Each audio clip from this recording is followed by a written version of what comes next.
आज हम यूपी के आगरा में हैं और आगरा के बारे में ये चिंता जताई जा रही है कि कहीं कोरोना के चलते ये देश का वुहान न बन जाए। उत्तर प्रदेश में कोरोना संक्रमण के सबसे ज़्यादा मामले आगरा से आ रहे हैं और यही वजह है कि 25 लोगों की मौत हो जाने के बावजूद प्रशासनिक लापरवाहियों का सिलसिला अभी थमता नहीं दिख रहा है। आगरा के कब्रिस्तान की एक कब्र 2 दिन से शव का इंतजार कर रही है, मगर कोरोना से मौत के बाद इस शव का कुछ पता नहीं चल रहा था। जब बेटे ने इस वीडियो के जरिए शिकायत की तो पता चला कि शव तो गायब हो गया है। प्रशासन ने जब पड़ताल की तो शोएब के पिता को मनोज गुप्ता का पिता समझकर स्वास्थ्य विभाग ने हिंदू रीति के मुताबिक अंतिम संस्कार कर दिया। इन्होंने मेरे पापा की डेड बॉडी बदल दी और इनको किसी और की डेड बॉडी दे दी। इन्होंने उठाकर कहीं आगे स्टाफ की कमी की वजह से ये पोस्टमार्टम गिरा है पूरा ये पीछे। अभी आप फिर मोर्चरी पे दोबारा से आए? हम बुलाया गया दोबारा पे। फिर अब अभी क्या देखा तुमने? अब तो चैन उठी हुई है, पहले कुछ नहीं दिखाया था इन्होंने। नहीं, अभी आपके पिता मौजूद हैं यहाँ पर? हाँ है। देह संस्कार आपने किसी और का कर दिया? दिखाया नहीं तो उन्होंने, तो बोले जी बॉडी आपकी फोटो दिखाया था, उनका जी फोटो गया। नहीं, आपने देह संस्कार तो एक बॉडी का कर दिया ना। हाँ। और आपके पिता मौजूद है यहाँ पर। हाँ। आगरा में हो रही इन मौतों से कोरोना त्रासदी की गंभीरता का अंदाजा लगाया जा सकता है। हालात ये हैं कि आगरा के मेयर नवीन जैन ने चिट्ठी लिखकर आशंका जताई थी कि आगरा देश का वुहान बन सकता है। हालांकि इस पर उन्हें बीजेपी आलाकमान की डांट भी सुननी पड़ी। एक अगर आगरा का मेयर इस तरीके की चिट्ठी लिख रहा है तो व्यवस्था कहीं ना कहीं इस चिट्ठी के जरिए झलक रही है आपकी भी, कि आपकी बात को जिला प्रशासन कोई गंभीरता से नहीं ले रहा? नहीं, ऐसा नहीं है। देखिए, हम लोग जनता के जनप्रतिनिधि हैं। अगर कोई फीडबैक जनता के द्वारा हमें मिलता है तो हम लोग शासन को अवगत कराते हैं। तो जिला प्रशासन ने व्यवस्था ना की होती तो कितने होते, व्यवस्था की है तो कितने। आगरा इंदौर नहीं हुआ, फिरोजाबाद आगरा नहीं हुआ और इंदौर वुहान नहीं हुआ। इसमें कोई दो राय नहीं कि आगरा के एमपी होने के नाते मैं महसूस करता हूं कि हम उत्तर प्रदेश में नंबर 1 पर हैं, एक उसमें नेगेटिव चीज़ में। आगरा के लोग कोरोना वायरस से खौफजदा हैं। कहीं प्रशासन ने खुद इस तरह की बाड़बंदी कर रखी है, कहीं लोगों ने अपनी गलियां बंद कर दी हैं। बस इस निराशाजनक माहौल में एक ही बात की राहत है कि ठीक होने वालों की तादाद भी सबसे ज़्यादा है। आगरा से नसीम और सुधीश कुमार राम के साथ रवीश रंजन शुक्ला, एनडीटीवी इंडिया। हम आपको लगातार दिखा रहे हैं कि किस तरह मजदूर पैदल या साइकिल से ही अपने घरों की ओर निकल पड़े हैं। यमुना एक्सप्रेस वे पर भी मजदूर पैदल ही जान जोखिम में डालकर अपने गांव की ओर लगातार चल रहे हैं। गैर सरकारी आंकड़ों के मुताबिक लॉकडाउन के दौरान हुई दुर्घटनाओं में 74 से ज़्यादा मजदूरों की जान जा चुकी है। देखिए मजदूर कैसे अपना खतरनाक सफ़र पूरा कर रहे हैं, ये रिपोर्ट।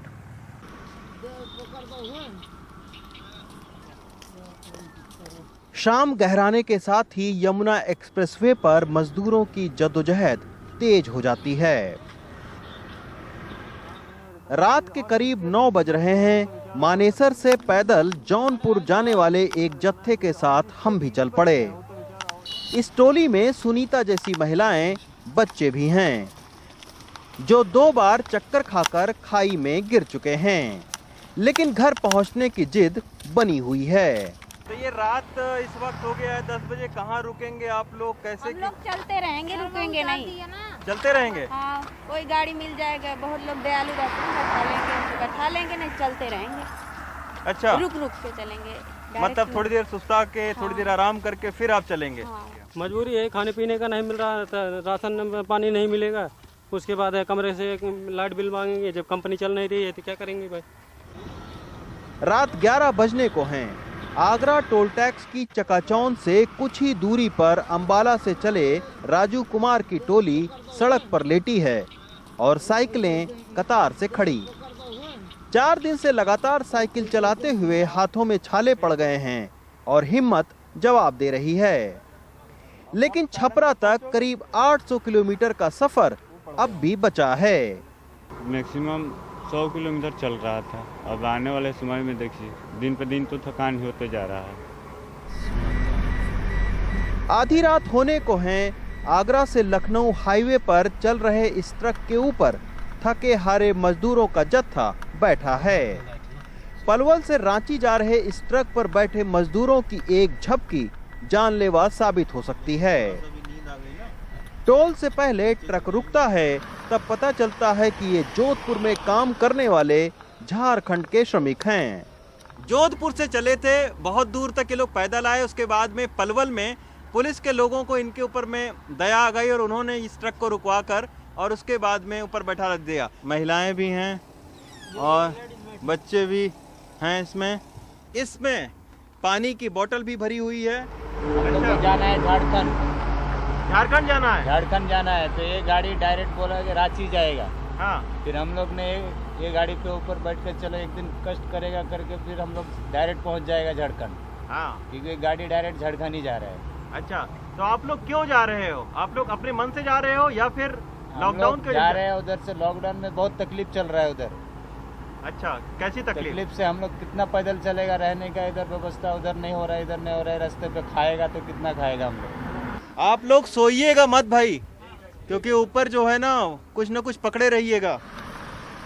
रात को खाना पानी पीकर जब हम टीवी पर ये खबर देख रहे होंगे तो राजू कुमार, सुनीता जैसे हजारों मजदूरों का हुजूम तमाम जोखिम उठाकर अपना सफर पूरा कर रहा होगा। आगरा लखनऊ हाईवे से सुधीश कुमार राम के साथ रवीश रंजन शुक्ला, एनडीटीवी इंडिया। महाराष्ट्र से भी हम मजदूरों की तमाम कहानियां आपको दिखाते रहे हैं। महाराष्ट्र की सड़कों पर बहुत सारे मजदूर ट्रकों से और साइकिलों से जा रहे हैं, जिनके पास ना तो खाने को कुछ है और ना ही पैसे हैं। बहुत सारे तो ऐसे लोग हैं जो पैदल ही महाराष्ट्र से अपने घरों की ओर निकल पड़े हैं। महाराष्ट्र के मजदूरों का हाल दिखाती सोही शर्मा की ये रिपोर्ट। पिछले हफ्ते गुरुवार को मुंबई नासिक रोड पर हम रामदास से मिले थे, तब इनके सिर से खून बह रहा था। अच्छा, सर पे क्या हो गया आपके? मार लग गई है। कैसे? ऐसा टकरा गया, गाड़ी से टकरा गई। स्थानीय लोगों की मदद से इनका इलाज हुआ था। हम समझे थे कि उनकी हालत अब सुधर गई है, पर मंगलवार को हमारी मुलाकात रामदास से एक और बार हुई, इस बार पिछले स्थान से करीब 35 किलोमीटर दूर। रामदास जी, आपको पिछली बार मिला, आपको सर पे लगा था, उसके बाद दवाई ववाई किया था किसी ने? रामदास इतने दिनों से लगातार चलकर यहाँ आ गए, लेकिन कोई मदद करने वाला नहीं मिला। मैं जलगांव तक जाऊंगा। जलगांव तक? आप देख रहे हो मैं खाना पीना खा रहे हो, फिर किस तरीके से आप कैसे कर रहे हो? आपके पास तो फोन भी नहीं है। फोन तो है नहीं मेरे पास। तो किसी से घर वालों से बातचीत हुआ है कुछ?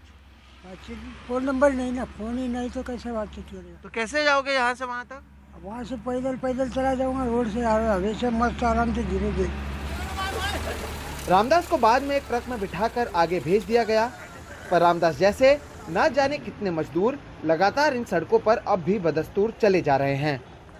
इसके अलावा जो गाड़ियों से जा रहे हैं वहां पर भी ट्रक पूरी तरह से भरे होने के बावजूद और लोगों का इंतजार किया जा रहा है। प्रवासी मजदूर परेशान नजर आए। खाई नहीं, हमारे पैसा नहीं, दूसरे लोग बुलाए ले जा रहे, जैसे जा रहे थे नाती नता हमारे परेशान। जिला कन्नौज सलेमपुर के रहने वाले हैं, देहात में। बिहार के? हाँ, देहात के। तो यहाँ पर अभी आपके पास खाने पीने की परेशानी? बहुत परेशानी है, तब तो भाग ही रहे हैं, क्या करें, कोई है तो नहीं। जब घबरा गए कि अब को रूम वाले ने भी नहीं पूछा कभी कि तुम जिंदा हो मरे हो, खाने को है या नहीं है, किसी ने नहीं पूछा मेरे को। सोमवार को हुई दुर्घटना में जहां मोहम्मद जावेद की मृत्यु हो गई, तो वहीं उस टेम्पो में जाने वाले बाकी मजदूर परेशान हैं। उनके लिए अब तक कोई व्यवस्था नहीं हुई है। जिन लोगों को चोट लगी हुई है वो मदद का इंतजार कर रहे हैं। बेटा, आज आप लोगों को बस से छोड़ने की बात कही गई थी, क्या हुआ आज? नहीं छोड़े, कहते नहीं छोड़े। नहीं छोड़े?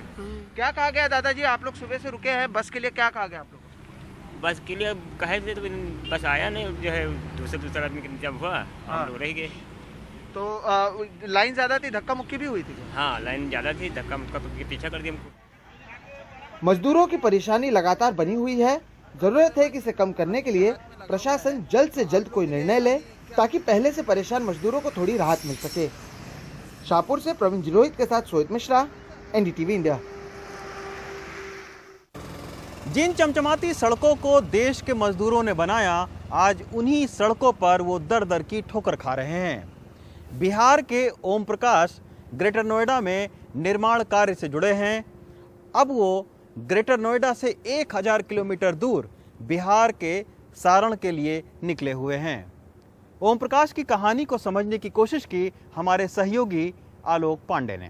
जी हम ग्रेटर नोएडा से। ग्रेटर नोएडा से कैसे आए? पैदल आना पड़ा है या कुछ सवारी मिली? आगरा तक पैदल आए। आगरा तक पैदल आए, फिर उसके आगे ट्रक से ही आए हैं, जो किराया बचा था वो दे दिए। कितना भाड़ा मांगा? 400 भी दिए। 400 दिए हैं। थोड़ा पहले उतार दिए आप? हाँ थोड़ा पहले उतार दिए। क्या बोला उतार के? कि हम इधर से आगे नहीं जा सकते हैं। अच्छा, तो ओम प्रकाश जी क्या काम करते थे आप वहाँ? जहाँ हम सेटरिंग का काम, कंस्ट्रक्शन सेक्टरिंग का काम करते थे, मजदूर। आपका घर कहाँ है ओम प्रकाश जी? छपरा सारण बिहार। छपरा बिहार? तो अभी आपको पूरा गोरखपुर पार करके छपरा तक जाना है? जी। तो कितना पैसा आपके पास बचा है अभी 10 रुपया जेब में। 10 रुपया बस? और पानी कितना बचा है आपके पास? ये 1 बोतल। इसके अलावा आपके बैग में क्या है खाने पीने का? कुछ नहीं। क्या मजबूरी थी ओम प्रकाश जी जो इतनी दूर चल के आना पड़ा? ट्रेन वेन का वेट क्यों नहीं कर पाए? चलिए कोई बात नहीं। तो जब ये ट्रक वाले ने किराया मांगा, कुछ मोल भाव कर पाया या मोल भाव नहीं किया भैया? नहीं कर पाए। मजदूर परेशान हैं, दिन रात वो चल रहे हैं, उनके पास ना तो खाने को है ना ही उनके पास पैसे हैं। ऐसे में बिहार के एक शख्स ने अपनी तकलीफ और बेबसी के बारे में जो बयां किया उसे आप ये सुनिए। गाड़ी तो कम से कम चलवा देना चाहिए कि बंदे फंसा हुआ है तो नहीं वहाँ से आने। यहाँ तो है कि बाहर में तो पुलिस सुनने के लिए तैयार नहीं है। क्या इतना आदेश दे दिया पुलिस के मोदी जी कि हर सुनने पर दूर से डंडा मारो? चाहे किसी भी सरकार को कौन बनाया है? जनता ने बनाया है। तो ये नहीं होता कि कोई आफत आए तो जनता का मार दो। तब कहाँ का पानी पिया? तब का नहर की पानी पीने पड़ा था हम लोग को। कोई ध्यान था सरकार को? डायरेक्ट लॉकडाउन हो गया, बस बैठ गया अपना जनता, अपना सरकार कुर्सी लेके। कुर्सी से उठकर देखो बाहर तब क्या होता है। बड़े लोग के पास तो पैसे हैं, तब तो पैसे लगा कर खा लेते हैं। जब हम लोग इतना लोग फंसे होंगे थे तो इन लोग के पास, हम लोग के पास पैसे नहीं रहते, कुछ तो कहाँ से भूखे मरते ना, कि सरकार लोग हम लोग को देखता।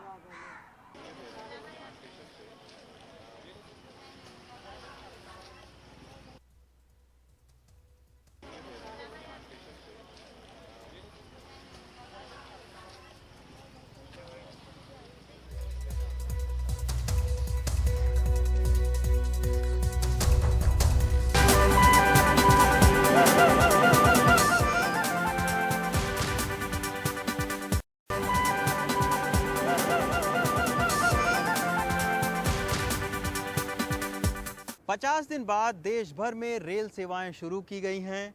फिलहाल 15 ट्रेनें चलाई गई हैं, लेकिन अब भी मार मजदूरों पर पड़ रही है। उधार लेकर वो अपना टिकट बुक करा रहे हैं।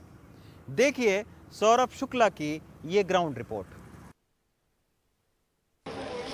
झांसी के रहने वाले 22 साल के राजकुमार दिल्ली में मजदूरी करते हैं, लेकिन लंबे चले लॉकडाउन के कारण पैसे खत्म हैं और राशन भी। अब रिश्तेदारों से 5,000 का कर्ज लेकर टिकट बुक कराया है और परिवार सहित गांव लौट रहे हैं। ये एसी ट्रेनें इन्हें महंगी पड़ रही हैं, मगर घर जाने के अलावा कोई चारा नहीं। 830 रुपए का एक टिकट है। 830 रुपए का एक टिकट है, तो लगभग 5,000 रुपए का टिकट हो गया आप लोगों का। तो ये 5,000 रुपए आपने कैसे अरेंज किए? कहाँ से आए 5,000 रुपए? कुछ रिश्तेदारों से मांगे, पापा से मांगे, घर से।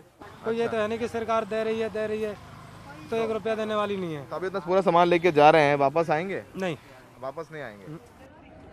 स्टेशन पर सरवन जैसे मजदूर भी मिले जो टिकट बुक नहीं करा पाए, क्योंकि उनके पास ना पैसे हैं और ना ही ऑनलाइन टिकट बुक करने के लिए मोबाइल। आपने ऑनलाइन टिकट बुक किया? नहीं, पैसे नहीं है, नहीं फोन है ऑनलाइन टिकट बुक करने के लिए। सब पीछे हो जाओ। स्टेशन पर यात्रियों का प्रवेश लगभग 1 घंटे पहले ही करा लिया गया। ट्रेन में बैठने से पहले सबकी स्कैनिंग भी की गई। ये तस्वीरें हैं वो नई दिल्ली रेलवे स्टेशन की हैं, जहां पर लोग अपने बच्चों को लेकर के गरीब तबका बैठा हुआ उधार मांग के टिकट का इंतजाम कर अपने घर वापस जा रहा है। नई दिल्ली से सहयोगी सुशील राठी के साथ सौरभ शुक्ला, NDTV इंडिया।